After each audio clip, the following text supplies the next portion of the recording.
Neste vídeo você vai saber como foram os jogos deste domingo da Copa do Mundo de Clubes e também vamos fazer aí uma leve projeção do que esperar para essa última rodada. Você está no canal Miguel Fortunato, Futebol Internacional. Estamos aí há mais de um mês trazendo tudo sobre o Mundial de Clubes, sobre a Copa do Mundo de Clubes, trazendo aí como joga cada um dos 32 times, e agora estamos analisando aqui as partidas, e para que a gente faça esse trabalho, peço seu like, o like para fortalecer o vídeo, e também você que está chegando aqui e não é inscrito, se inscreva no canal. Vamos então falar dos jogos de domingo, seguindo aqui a ordem cronológica, o fim da segunda rodada. Aí a gente tem aqui Juventus e o Wydad Casablanca, que abriu o domingo, jogo pelo grupo G. A Juventus ganhou por 4-1, dominou a posse de bola, 64%, mas o Wydad finalizou mais, né? O Wydad chutou mais a gol, a Juventus trocou muito mais passes, um jogo onde a Juventus teve um certo domínio, né? Começou com muita intensidade. Ao contrário do que a maioria dos times europeus fizeram até aqui, o Igor Tudor repetiu a escalação. Isso mostra que o time está bem fisicamente, né? Se o time tivesse mal fisicamente, desgastado, muito desgaste na temporada, eu acho que ele ia dar uma mesclada, mas ele manteve a escalação que ele está considerando titular para esse momento, e a Juventus começou com muita intensidade. Depois diminuiu um pouco a intensidade, depois de ter feito os dois gols com o talento do Wildes, mas que nasceram da construção coletiva, muita amplitude, né? Cambiaço pela esquerda, o Alberto Costa pela direita. O Alberto Costa, ele parece uma emulação do que o Luiz Henrique faz com o Hakimi no PSG, né? É um cara pela direita, aqui é ala, né? No PSG é lateral, mas enfim, sem a bola, com a bola, perdão, é muito parecido, né? Ambos dão tanta amplitude como entram, pisam na área, parece uma emulação do Hakimi, e o Costa consegue fazer isso porque ele tem muita vitalidade física. Então, realmente, a Juventus começou colocando muita pressão e todo esse volume resultou aí em espaço para o Wildes, que é o grande craque do time, conseguir finalizar. Tá? E aí depois o Wydad Casablanca conseguiu reagir no jogo, conseguiu dificultar, finalizar, chegou no seu gol, né, no arremesso lateral, que a zaga da Juventus estava ali desprevenida. O Wydad mudou a sua formação do primeiro jogo para esse, ele colocou ali o Obeng como um centroavante mais fixo, depois colocou um outro pivô no lugar. No primeiro jogo era o Mailula, que era um meia ali de falso 9. Então ele mudou o jeito de jogar, o Lorch mais uma vez conseguiu chegar com finalização, o Amrabat é um cara que deu muito mais qualidade para o time. Então o Wydad, eu acho que fez 2 jogos dignos. No final do segundo tempo, acabou cansando, e aí a Juventus foi lá, fez 3-1, 4-1, e garantiu aí uma vitória, um resultado muito importante, né? Que vai permitir a ela jogar pelo empate na última rodada. Bom, na sequência a gente teve Real Madrid Pachuca e uma expulsão logo no começo. O Raul Asensio foi expulso, mas foi expulso porque o Real Madrid não estava bem, né? O Real Madrid estava querendo marcar pressão em linha alta, e você vê que esse estilo de jogo ainda não está muito afinado, porque é um estilo de jogo completamente diferente do que o Ancelotti fazia. Então o Xabi Alonso está implementando e obviamente vai levar um tempo para isso ficar afinado.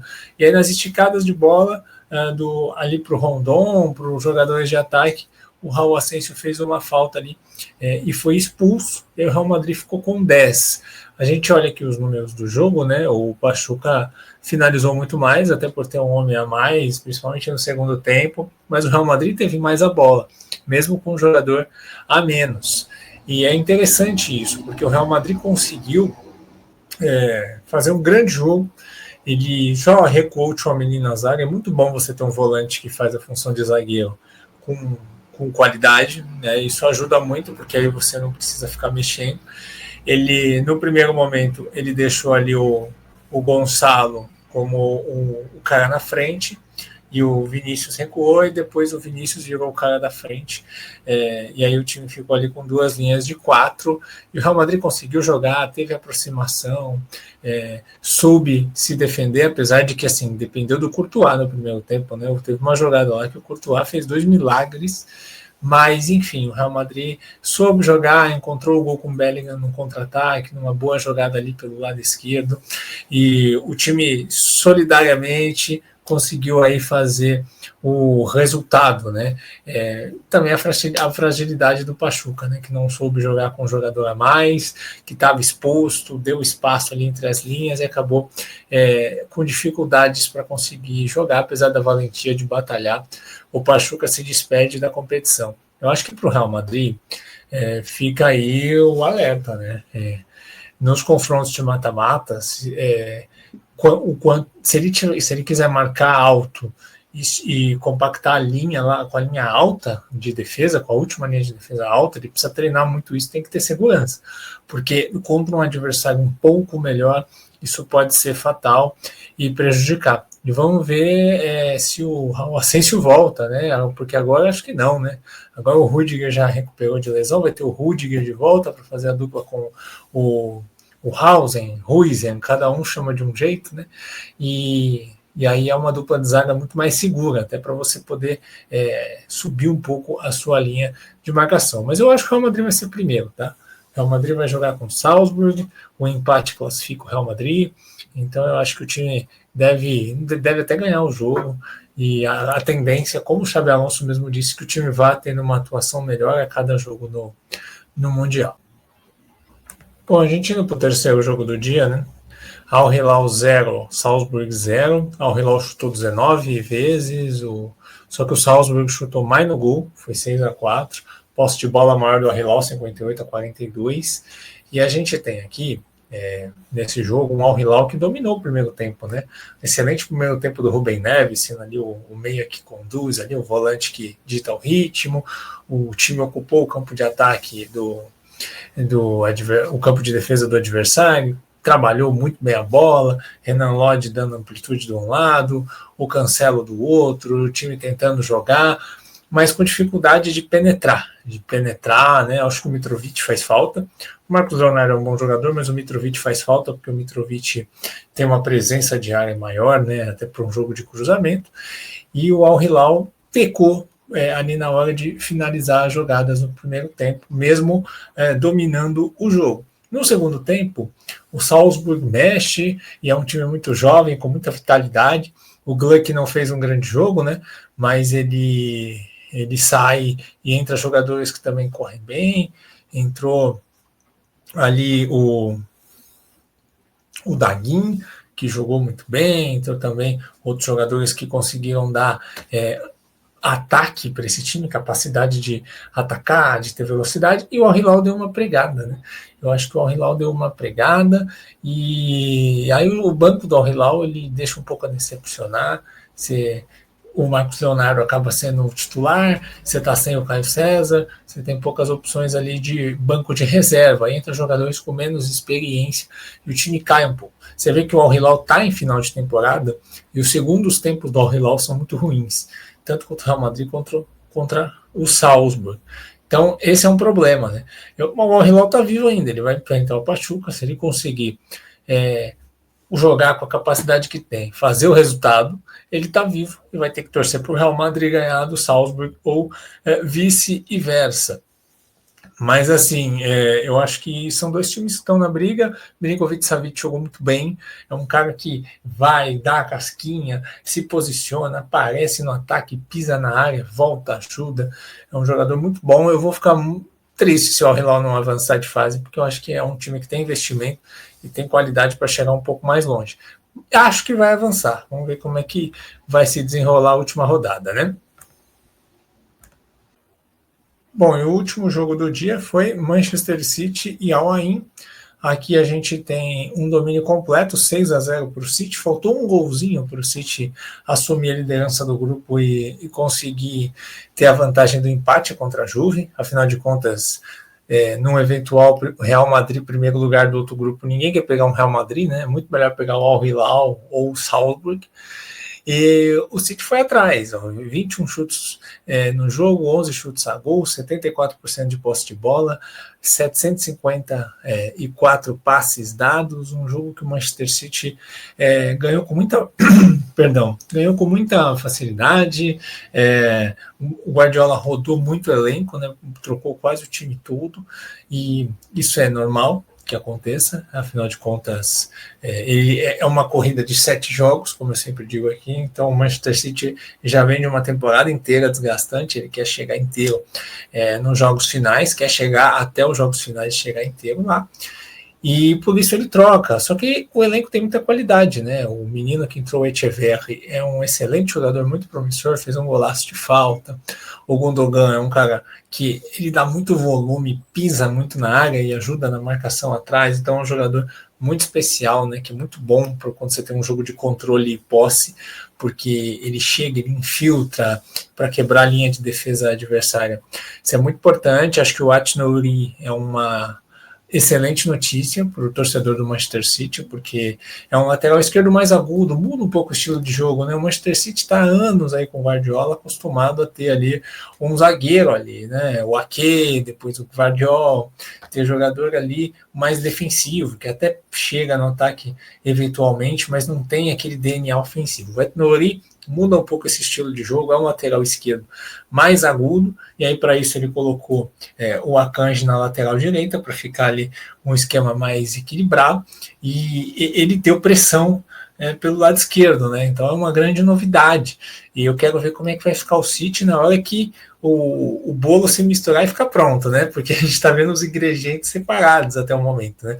Na hora que misturar Rodri com Reinders, com Sherk, com Ait-Nouri, com Haaland, com Jeremy Doku, Phil Foden, enfim, não é que ele escalar o time que na cabeça dele é o ideal, e esse time for ganhando um pouquinho de entrosamento, eu acho que vai ser um nível assustador, né?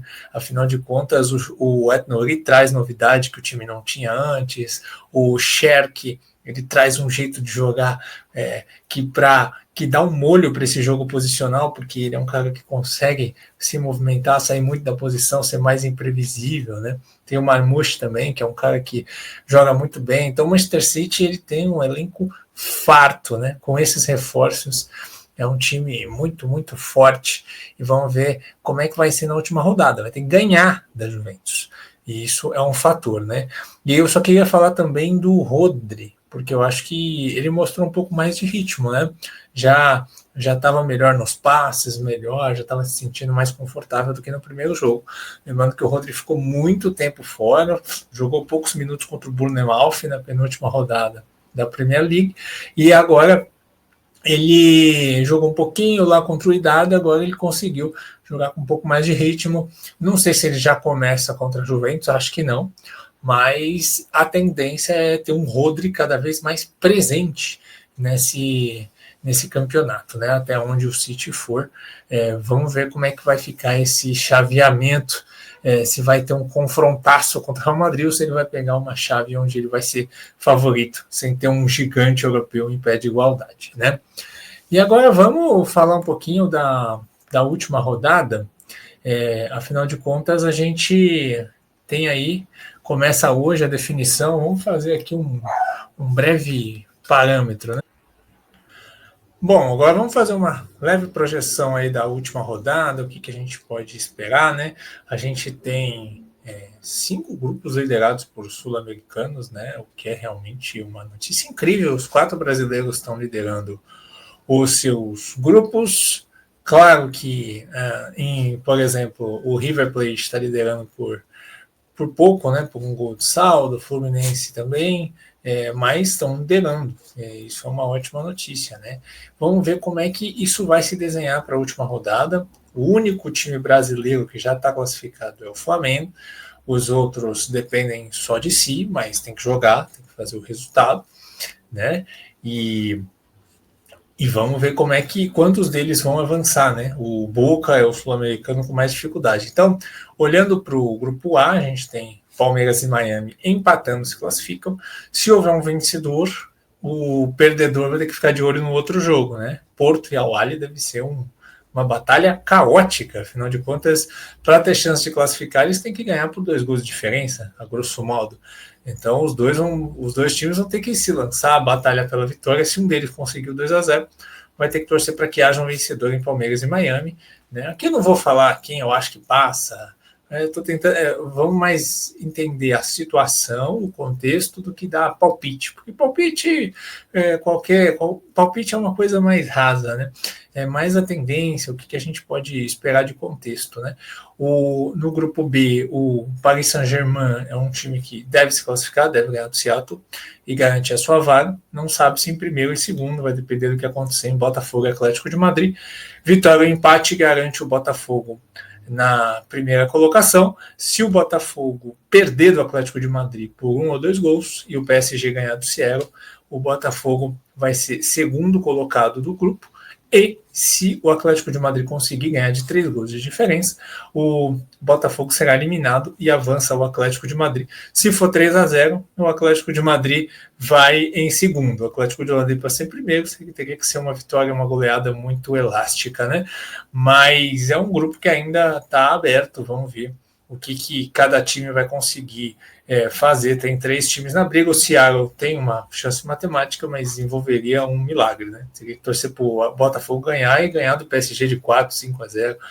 Então, está fora da realidade as chances do Seattle, apesar dele não estar eliminado ainda.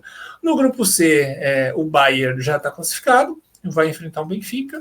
Vamos ver qual Bayern vai entrar em campo, se o Bayern vai poupar jogadores, porque eles saíram muito desgastados, né, depois do jogo contra o Boca, se ele vai dar uma poupada, uma segurada para o mata-mata, e se o Benfica empatar, ele está classificado, e se o Bayern ganhar, e vamos ver como é que vai ser Boca e Auckland. Eu acho que Boca e Auckland, como eu esperava que o Benfica teria dificuldade de fazer gols no Auckland, o Boca também vai ter, tá? O Bayern é um time muito bom em abrir defesas, conseguiu fazer 10-0 num ritmo desacelerado. Mas não é assim, não é essa facilidade toda, né? E o Boca é um time que tem muitas limitações para propor jogo. Vamos ver se com o calor da torcida o time consegue achar um gol cedo, mas eu acho que vai ser a mesma dificuldade que o Benfica teve, tá? Vamos ver se vai ser 5, 6, quantos gols o Boca consegue fazer. E vamos ver se o Bayern ganha do Benfica. Porque assim, o Bayern na Champions ganhou do Benfica de 1-0. A gente não pode esquecer. Foi um jogo que o Bayern atacou, martelou e achou o gol no final. O Benfica ficou só resistindo. Foi só 1-0. Um Bayern mais desmobilizado, já classificado. Se eventualmente poupar jogador, será que ganha do Benfica? Então, eu acho que nesse momento o Benfica está mais provável nas oitavas, mas é de se aguardar, né? No grupo D o Flamengo está classificado e aqui é fácil, né? O Flamengo já está em primeiro e Chelsea e Esperance vão duelar pela segunda vaga, com o Chelsea tendo a vantagem do empate. É muito improvável que o Esperance consiga ganhar do Chelsea. É um time ajeitadinho, se defende bem, tem torcida forte, tem muita disposição, mas o Chelsea é um time muito superior. É muito difícil, mesmo que não jogue com todos os titulares, que o Chelsea não vença esse jogo e avance com a segunda vaga. O grupo E, eu disse nos guias, né, repeti exaustivamente que o grupo E e o grupo H eram os mais legais e imprevisíveis. É isso que está acontecendo, né? Essa previsão está se concretizando. Eu acho que, assim, River e Inter, se empatar 2-2, passa os dois. Mas não tem como você controlar um 2-2. Você não entra em campo, eu vou empatar em 2-2. É impossível, tá? Você pode até entrar em campo e especular um 0-0. Segurar mais o jogo, correr menos risco, você pode especular um 0-0, mesmo assim você não tem controle sobre isso. Então, assim, eu acho que a Internazionale, vamos ver qual vai ser a fome dela. Se ela entrar para querer ganhar o jogo e conseguir ganhar do River, aí o Monterrey agradece, só precisa ganhar do Urawa, que também vai ser um jogo difícil, tá? Nunca mexicanos ganharam de japoneses em campeonatos mundiais. Então, o Urawa é um time que não vai jogar desmobilizado. Eles vão querer, pela honra, pelo menos um pontinho. Então, é um jogo duro para o Monterrey. Se o Monterrey conseguir ganhar, aí a gente vai ver o que acontece em River e Inter. O 0-0 elimina o River. Então o River vai ter que buscar gols. A Inter vai buscar gols. Como é que vai ser isso? Né? O 1-1 coloca o River em risco. Então, o River vai precisar ganhar o jogo. Achar que vai jogar, o 2-2 classifica o River, mas o 2-2 é algo muito distante. O River vai precisar ganhar, e aí pode abrir espaços para a Inter. Então é uma coisa muito imprevisível. Indo para o grupo F, eu acho que o torcedor do Fluminense tem que tomar cuidado, tá? Eu acho que o Fluminense pode ser primeiro, conseguindo ganhar o jogo do Mamelodi, e por uma diferença igual ou maior que o Borussia ganha do Ulsan. O Borussia vai ganhar do Ulsan, obviamente. E aí a gente vai ver quem fica em primeiro nessa situação. Só que assim, o Fluminense pode empatar com uma Mamelodi que classifica teoricamente em segundo. Né? Agora, o Fluminense tem risco de perder esse jogo. O Mamelodi é um ótimo time, é um time que joga muito bem e que deu umas vaciladas aí contra o Dortmund, mas é um time de muita qualidade. A gente destacou aqui no vídeo do Mamelodi no guia a qualidade que o time tem. Então, assim, eu não acho que esse grupo está com os classificados definidos, não. O Mamelodi tem capacidade de ganhar do Fluminense, assim como o Ulsan poderia ter ganho, né? Se o Wong Sang-yun chuta aquela bola mano a mano com o Fábio e faz o terceiro gol, o Ulsan provavelmente teria ganho. Então tem jogo ainda. No G, City e Juventus vão duelar pelo primeiro lugar, empate da Juventus, a Juventus está bem fisicamente. Então vai ser um jogo com cara de Champions, né? Vai ser o primeiro jogo com cara de Champions desse campeonato. Vamos ver quem que vai ficar em primeiro, quem que vai ficar em segundo. E no H, o Real Madrid depende só de uma vitória para ficar em primeiro. O empate, o Real Madrid já fica em primeiro, né? O empate, o Real Madrid já fica em primeiro. Então, a tendência é que o Real Madrid seja primeiro. E o Salzburg vai tentar. O Salzburg perdeu de 5-1 no Real Madrid na Champions, né? Nessa última Champions. Então, eu acho que o Salzburg vai tentar competir. E só que eu acho que o Salzburg vai estar torcendo mais para o Pachuca, viu? Para ser sincero. Se o Pachuca conseguir, de repente, arrancar um empate do Al-Hilal, e o Salzburg passa em segundo, agradece esse presente. Enfim, uma rodada repleta de emoções nos reserva. Quero saber sua opinião nos comentários. O que você acha? O que você acha que vai dar? Quem vão ser os classificados? Deixa aí seus palpites. O que você achou dos jogos até agora? Quero saber muito a opinião de vocês para a gente trocar essa ideia, certo? A gente se vê no próximo vídeo. Um grande abraço.